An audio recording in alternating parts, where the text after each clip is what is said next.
To everybody's feet. We're standing back there. I don't know that I was filming. It's all over. We ain't gonna worry about no TV show. Forged in what? Nobody's ever gonna know. We made up smoke.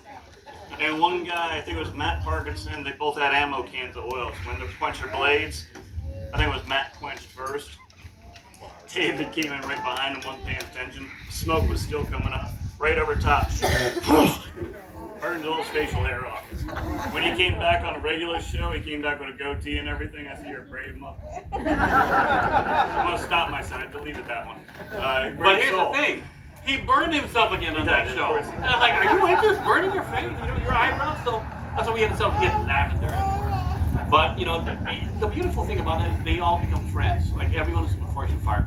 We've had so many contestants, and when we go through, I remember faces. I may not remember your names, but it has become a memory show. To me, that is the most important thing. That's why when I'm here and I see families with their kids, why am I on TikTok? It's a very young thing, because I got messages where I used to watch a show with my dad, my mom, my grandfather, and when I watched, I remember them. And they're like 40 years old, and I'm like, am I that old?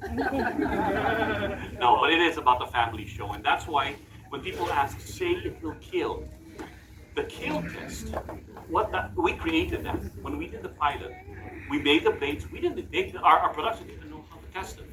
So the butcher shop man, or what do we call that? Oh, we made him I call him the meat man. The meat man. Yeah, because what had happened was, when we got to test it, they were like looking at us. So they had their ways of paper cut, phone book, they had their ways of doing it. And I'm like, well, I'm a combatives guy, you brought me in, so how do you test your blades, or what you do? I go, well, we have a kill house and a big house that we do, and we use carcasses. And in the military for training, and they're like, well, we can't get a pig enough. So they went to the supermarket, they got a coat hanger, and we just wrapped it up with loin, and that was our first test, the meat man. That's why when we started doing the show, we actually had carcasses and ballistics done. That's how that came about. But I called it the kill test because that's what we do when it's military testing, right? So they brought that word in, and oh boy. So when we did it, the first season, kill test, sharpness test, strength test, I didn't care. The reason why was I thought it would be just for the 18 to 25-year-old who would watch it, and we'd probably not get a second season. Yeah. I was born and raised in the Philippines, so I have an accent, right? And when I get excited, my accent comes out, and they have a little, what you say? Nothing. It will kill. But one time I got so excited, I go, boom! It will kill! And it showed up, and then people caught on to that. By the second season, they're saying, people are saying that thing. I'm like, no, it didn't happen. So we, the producers, when we're doing it, and then I have to say whether it's pass or fail means it will kill. And I'm like, and they say, Doug, say it. Say it. It will kill. I wouldn't say it. I'm like, you're not going to make me say it in my accent because I worked so hard on losing it. But what happened was, by the third season, it had become a catchphrase, so I went back to saying kill. But then I found out that it was a family show. And I'm like, I cannot, be, irresponsible with saying kill and glorifying it. So, by the blessings of the Lord, He told me, kill, K-E-A-L, keep everyone alive. And that's why I say it will kill, and I spelled it K-E-A-L, not because I don't know how to spell, but because I have to be responsible about, I have to be responsible what I say. Because that follows, as a martial artist in my martial arts system, I always tell people, it's not about how many you hurt, it's about how many you can protect. And that's why weapons have been created, so that you protect those that you love, you protect your principles and your freedoms. It's not the weapon that is the bad thing, it's the person wielding it, right? So that's very important to know that. Okay? Yep. So, questions, any questions about the show? That's why we're here. Have you ever wondered? Yes, please. Have you ever had a show where everybody's safe? Everybody's Absolutely, yeah. Get away, Jay.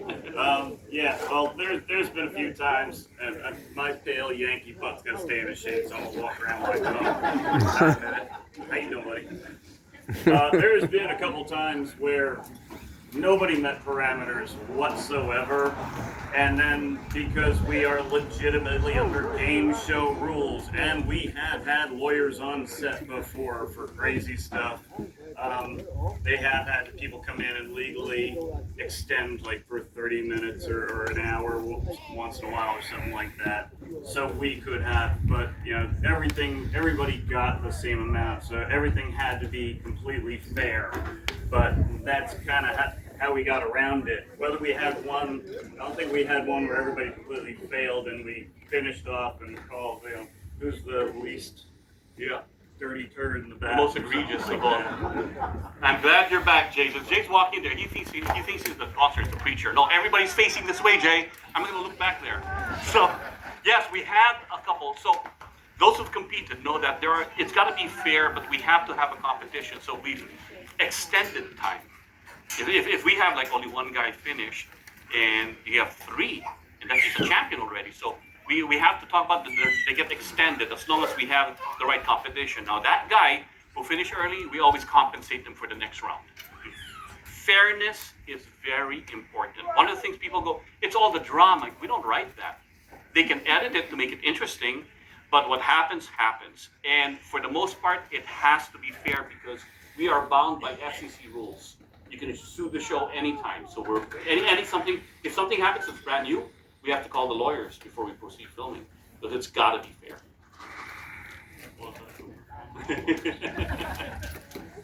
Yes? What's your youngest contestant and oldest contestant? Ooh, let's see. The youngest one, you have to be 18. Yeah, the oldest one, hopefully. That's not Dave. Dave's not the oldest. I'd say we have 65. No, Ray? What's Ray for? We had a 74. Yeah, 74, yeah? I think so. Don't look at that. But you have to be at least 18. What I love about the show is that we've been on for 10 years. And that I've actually met bladesmiths who compete and say, remember me? I was 15 years old when I first asked you about the show, and here they are competing. A lot of those. Yeah. We had a show called The Young Guns, where they were all young. And they were all 19 to 21, and every one of them were fans of the show. And then before you know it, they jumped in, and they were champions. So it's really about how much time you put in. It's not about the years, it's about the hours that you put in making your blades. Yeah, you talking about the years and the family show thing and stuff. I think I told you we were at Jersey Mike's last month.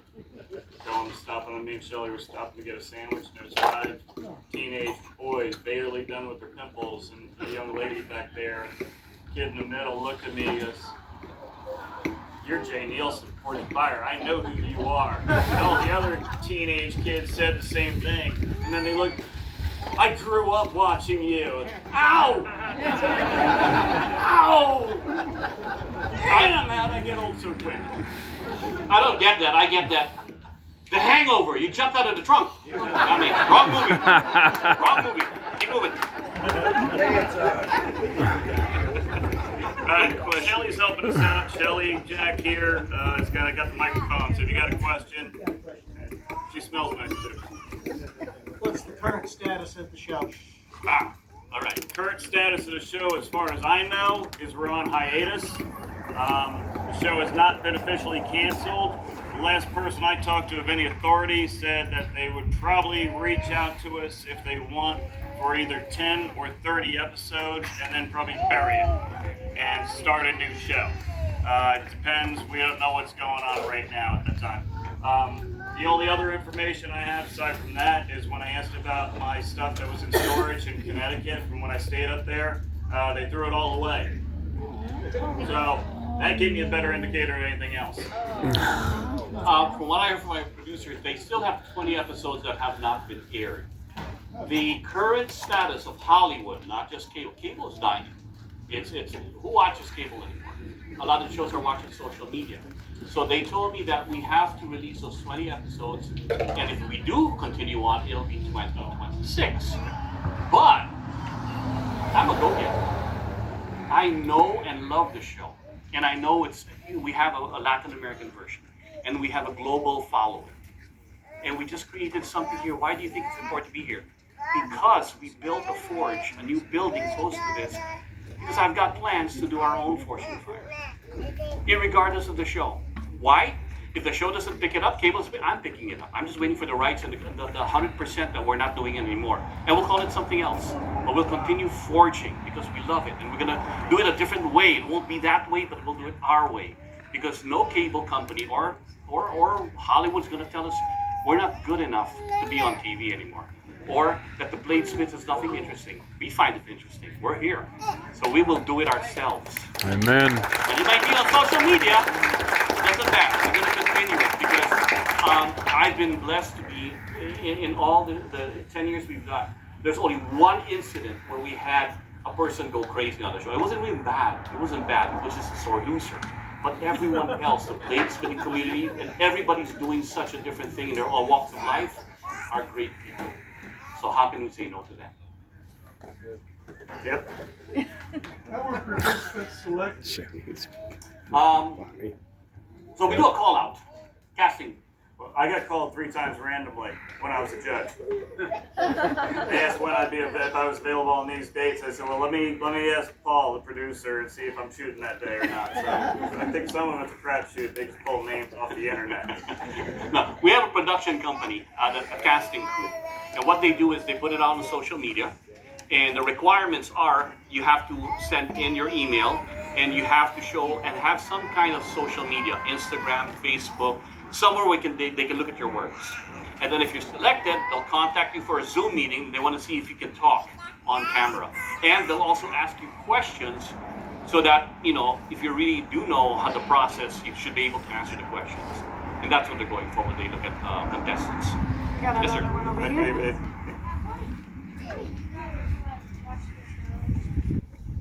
He's asking, have one of you guys ever watched the shows? Our own show? Good question, because the truth is, I can't stand watching myself on TV. So I go, one. No, I'm in there. It's true. I think the show has taken so much of my time away from my family that when I'm home, I want to be with them. I don't want to be watching TV or watching Fortune Fire, though I love the show because I already seen it and I support it. So everything's got to be a balance. I'm already away and I'm filming and I'm there, and I know that when I'm home, it's a good thing my family just wants to be around me, so I don't want to be another Fortune Fire fan. I want to be with my family, so I don't watch much of life. Okay? We support the show. I would usually fast forward. Well, come on. Some of these times we got to spend 4, 5, 6 days watching this. Why do I need another 41 minutes of it? But what I would normally do is I would watch the show the next day and I would fast forward to the home porch. Because that's the part we never get to see until it actually airs.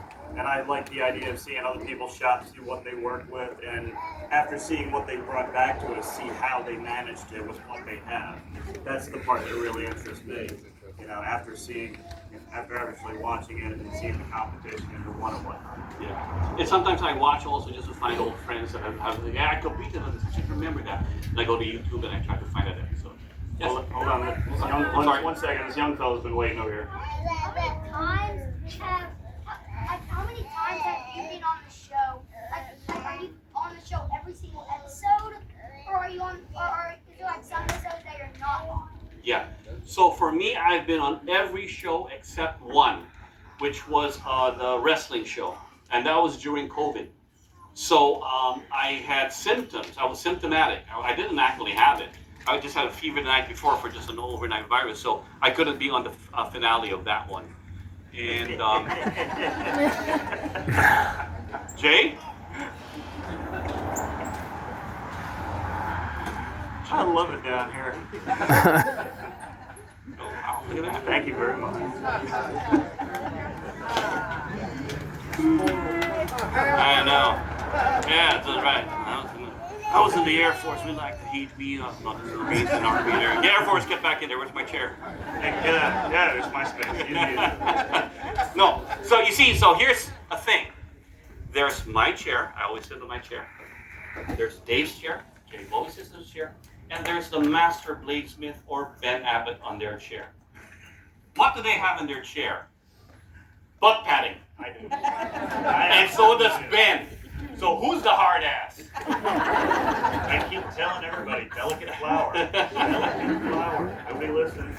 I'm sorry, so to answer your question, yeah, I've been on most of the shows. Now, Jay, there's a reason why Jason Knight and Ben Abbott are on the show, because... Well, I still had young children at the time and had visitation, and I wanted to spend time with my kids before they didn't want to spend time with their parents. Everybody knows what that's like. So when they started off at 10 episodes, fine. 15 episodes, fine. When they start off at 30 or 40 episodes in a season, I was like, oh, first of all, I need to get something done with this injury I did 7 years ago, and I can't do that many. So you got to find somebody that'll break things up that I can split up with. And that's how Jason came on. Yeah. Jason is perfect for Forge and Fire. And then when Jason left, we got Ben.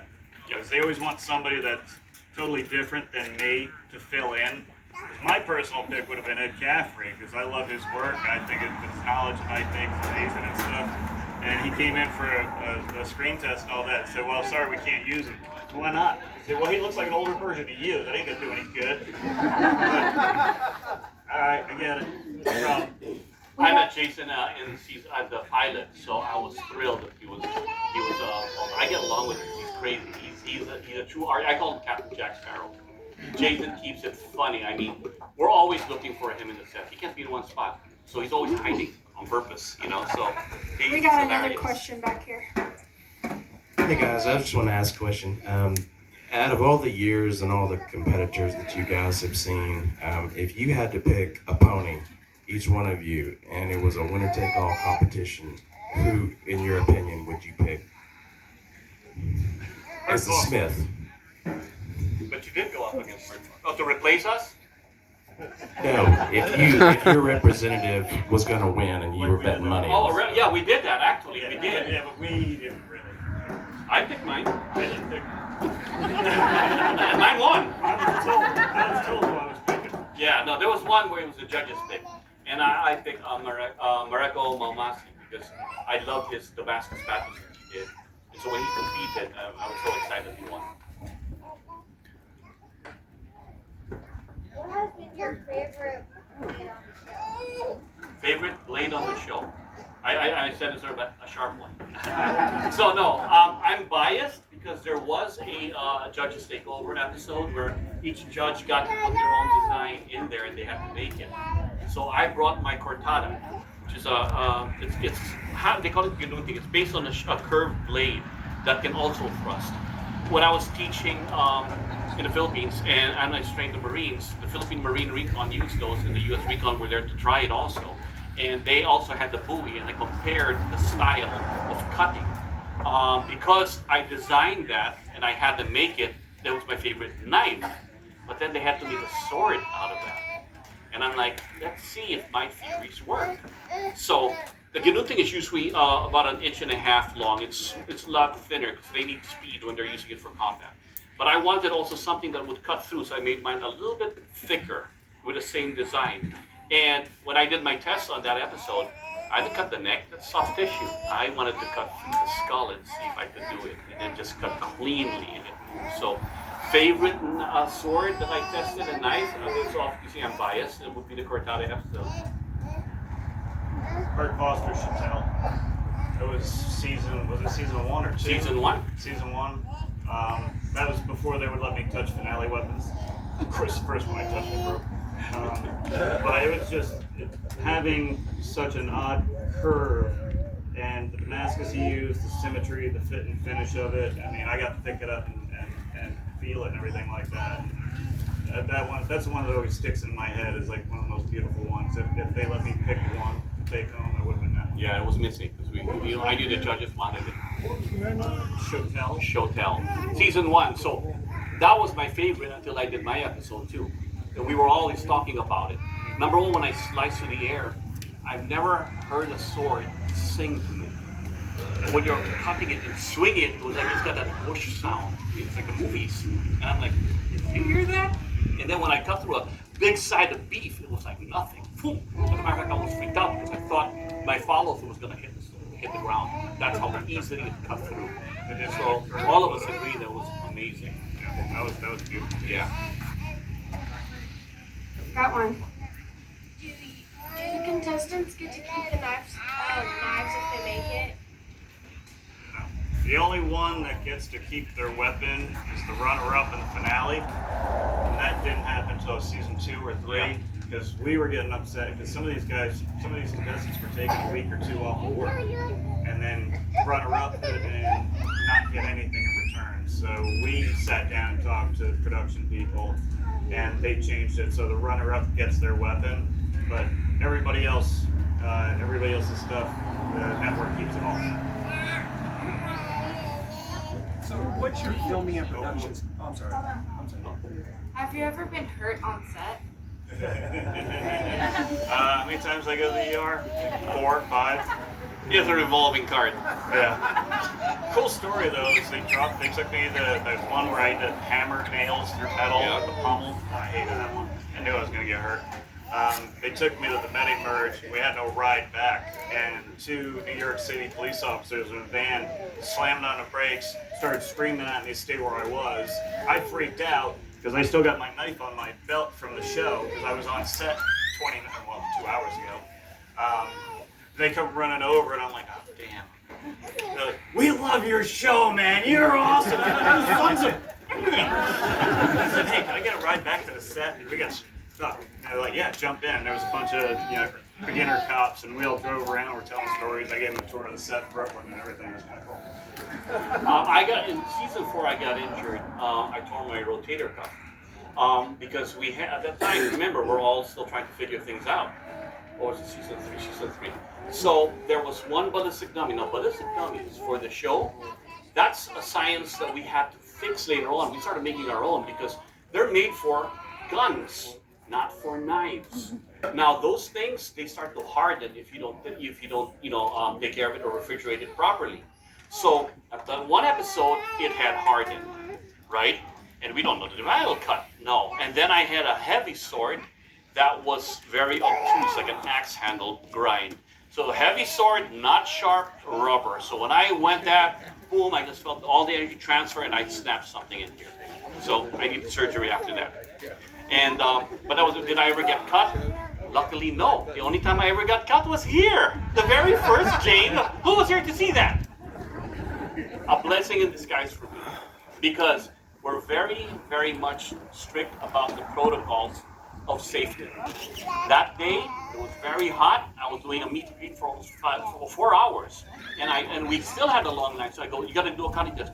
Hold on, let me run. So I was over there, right there. I remember it all. I was right there. I was saying, hold a minute. There's a long line. I'm gonna go there. So I run over there, and I go, take the sword. All right, which one? Cut, cut, cut. And there's still a long line. Okay, I go, cut, cut, cut. Well, that was easy. Now let's do this.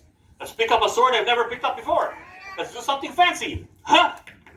Okay, folks, kids, never do this and everything else. You see, I rushed everywhere. I broke the rules of safety. I took for granted what a weapon is. I did not respect it. And God said, you need to be reminded, because this should have been on the ground and gone forever. Instead, it was just a safe. And now, the knife that did this was razor sharp.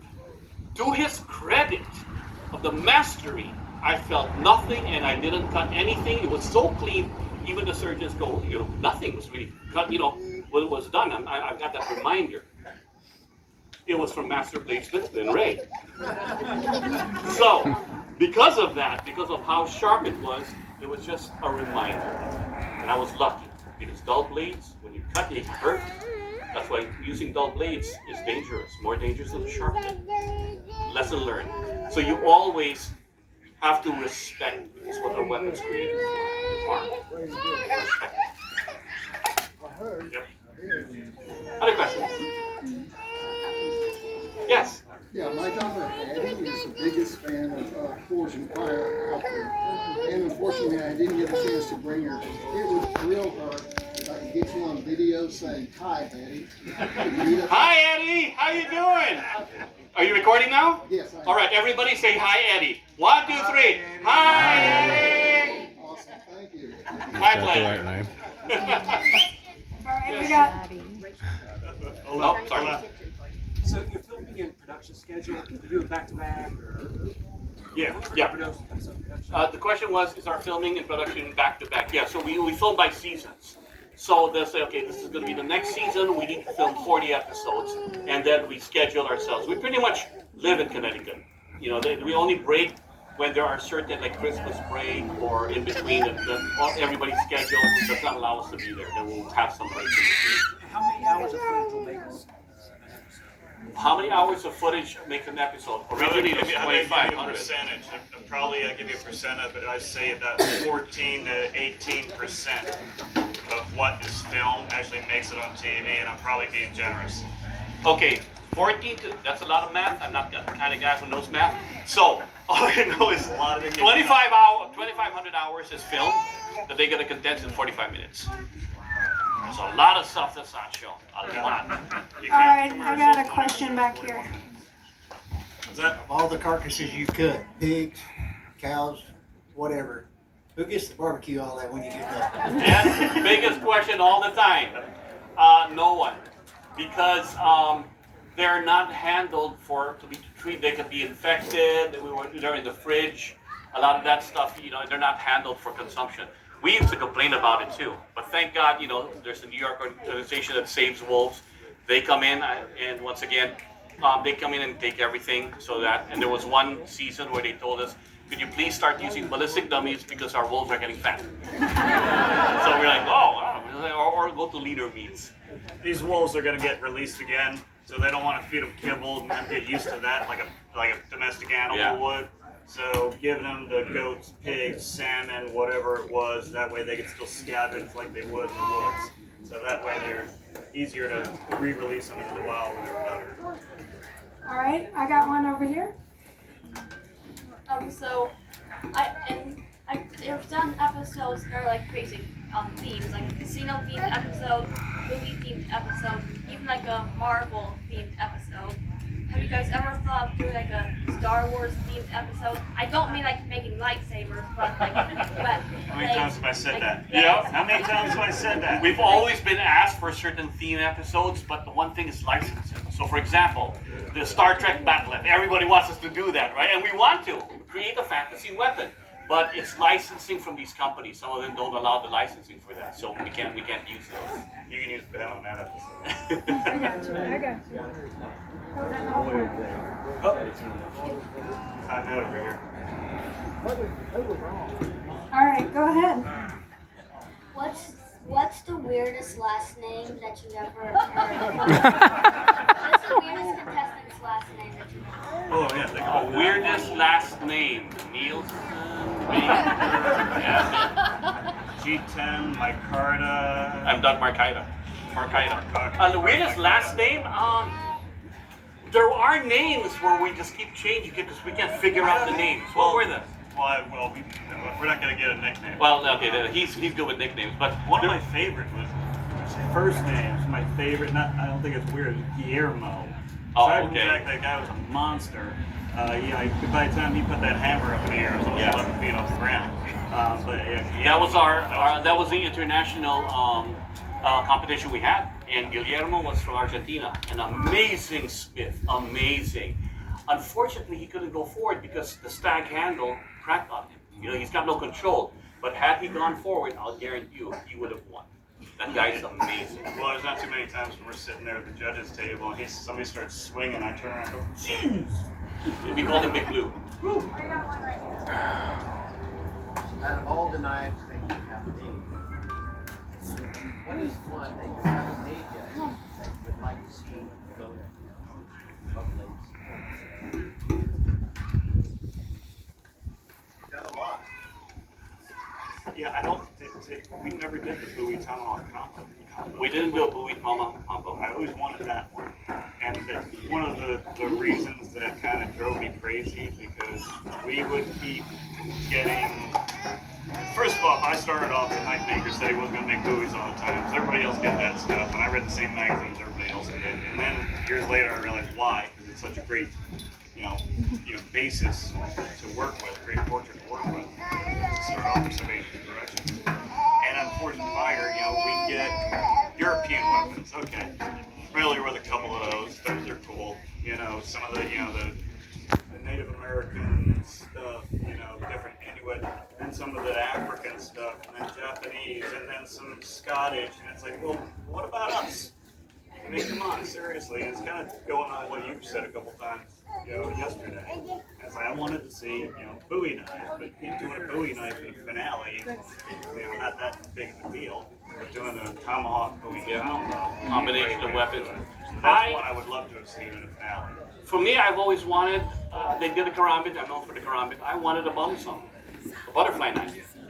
You know, and I asked them, and I please do that. And they go, well, number one, not a lot of people make bum songs in the U.S., and because it's such a specific way of doing it, that pin right there, and how brutal we are with the test, they're afraid that there'll be always a fail on all of them. But I wanted to do one.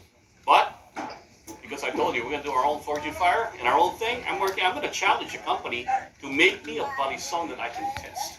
And that's a challenge. We're going to test all this mechanically first. Yes. Well, it's a challenge. So, yeah, the butterfly knife, definitely. I've seen well-made ones, so that's a good challenge. What about? So, my dad was gonna ask you We'll talk about him later. so that the one guy he would shoot the gun at the Sword. at the sword. Yeah. And then why did y'all change it to a machine gun? Well, actually, what happened the first time is we had a couple gunsmiths come out there with a clamp and a trigger pull and all that stuff, and we sat out there out in a field like this in the sun for about 4 hours, and they could not get it to line up and hit. Will got fed up with it, took the gun. I don't know who he talked to or if he just went and took it. 4 shots, he nailed that, split that bullet. Yeah. So what happens is back we were all using the machines first. And that one episode, so after about 4 or 5, one episode we were talking about, there was something wrong with the sighting. And then Will goes, I haven't shot it. When's the last time you shot 4 years ago? And he picks it up. A little practice runs, and he was, 1, 2, 3, the 4th one he got it. And then again, and he got it again. I'm like, this guy can see and shoot things. So that was it. So when we started testing, we actually went with him shooting it, and that's Will's shot. That's what Will does. Yeah. I make knives. Doug tests. I call them knives, eagle design eye. knives. Doug Will shoots stuff, kills stuff. So when Will left, you didn't have anybody else that could do that? No. Because we went back to the machines. Okay. Maybe I don't know. It was just not brought up as another test that we do. When Grady came in, Grady is one who just he never wanted to use his military background at all. He's just like, I'm a good old boy, just have fun with it. So they wanted very different hosts. Did that Ricardo Villar guy stand out to y'all at any point when you just wanted to? I didn't see him. For me, yes. Number 1. So they told me, you have a Brazilian contestant. Here's a background about me. I have a lot of students who are Brazilian Jiu-Jitsu practitioners, and I train with them also with my knives and stuff. So I love Brazil. I'm a big Bossa Nova fan, right? And I love Bossa Nova and all that. So when I saw him, I told him, I'm a big Bossa Nova fan, and I love Bossa Nova. And he's Ricardo. Right? I'm like, oh, okay, so now and then when he won, congratulations, and I tried my little, obrigado, thank you, and he's like, oh, great. So that's what I got. I'm like, this guy's good, but he's quiet. He looks serious. He may not like me, I don't know. Then I got to go to Latin America. I was with Fortune Fire version over there. And I go, who are the judges you're going to put beside me? Because we have this Brazilian judge we're going to have beside you, but he's a Fortune Fire champion. They go, who? Ricardo Villar. Ricardo Villar? That guy's a devil. He's a mute. How can you have a mute guy over there to talk? When I met him, non-stop talking. It was like, y'all. Where's your Brazilian? Y'all. So I'm like, I don't get this. But because of that, it was a blessing. We became friends. This whole thing was his idea. I remember this specifically 5 years ago. We were in Mexico filming. We were sitting in the car, headed back to our hotel after filming that. And Ricardo was talking to me about James Black. I'm like, who?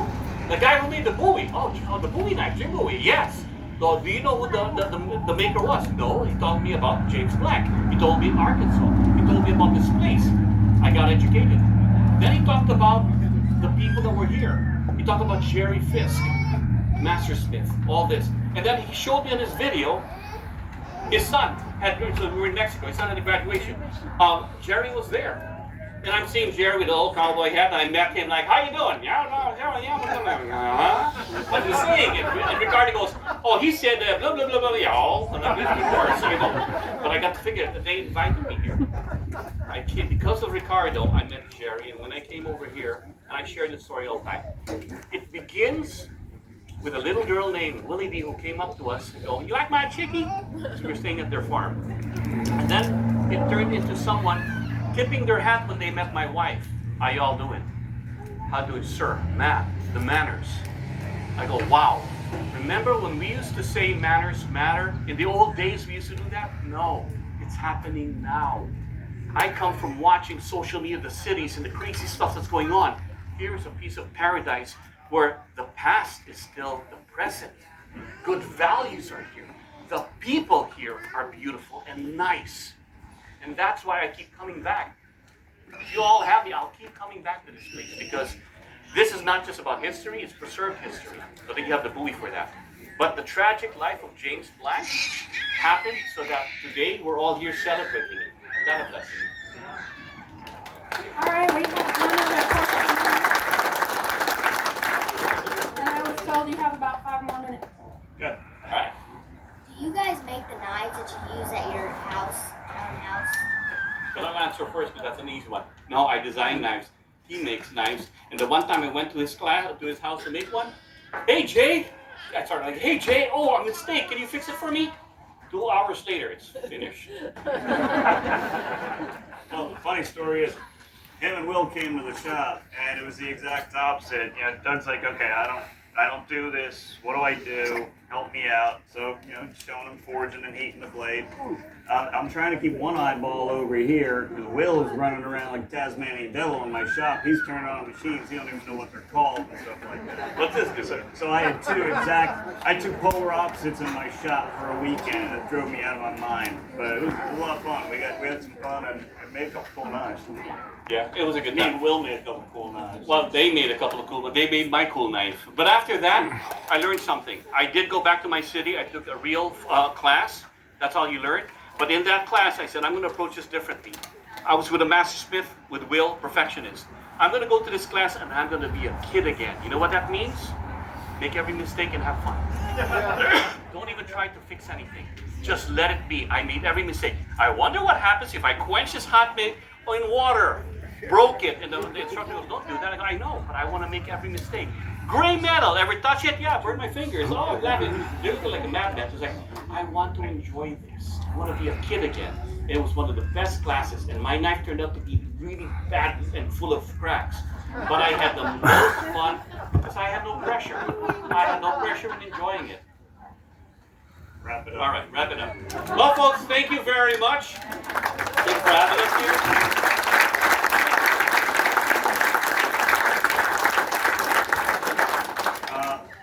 Same thing I said last night. I was fortunate enough to be here for the first one a few years ago. Really enjoyed it. It was a little hot and all that stuff. You guys all remember. This is my first time back after a little hiatus, and thank you again for the invitation. I'm stoked about what I'm seeing. Things look great. You have feedback as well. I'm happy to come. And 6 months out of the year, I'm only 4 hours down the road now. So thank you again, everybody.